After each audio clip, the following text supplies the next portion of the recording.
ஆண்டவர் இயேசு கிறிஸ்து இந்த உலகத்திலே மானிடராக பிறந்த பொழுது தேவதூதர்கள் உன்னதத்தில் இருக்கிற தேவனுக்கு மகிமையும் பூமியிலே சமாதானமும் மனிதர் மேல் பிரியமும் உண்டாகட்டும் என்று வாழ்த்தினார்கள்.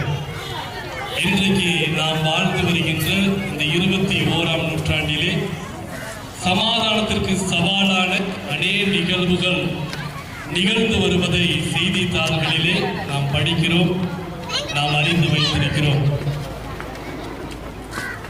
லெபனான் நாட்டில் நடைபெறுகின்ற போர்கள், உக்ரைனிலே நடைபெறுகின்ற போர்கள், காசாவிலே இஸ்ரேலிலே நடைபெற்று வருகின்ற போர்கள் உலக சமாதானத்தை கேள்விக்குள்ளாக்குகின்ற இந்த கடினமான சூழ்நிலைகளின் மத்தியிலே ஆண்டவர் இயேசு பிறந்தார் என்று நாம் கூறி அறிவிக்கின்ற நற்செய்தி இந்த உலகம் முழுவதற்கும் சமாதானத்தை கொண்டு வரட்டும்.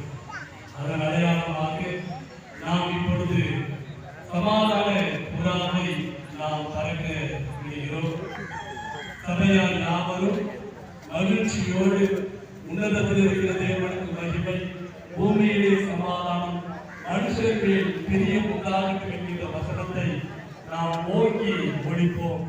உன்னதத்தில் தேவனுக்கே மகிமை, பூமியில் சமாதானமும் மனுஷர் பேரில் பிரியமுமாய் தேவமைந்தன் வந்துதித்தார்.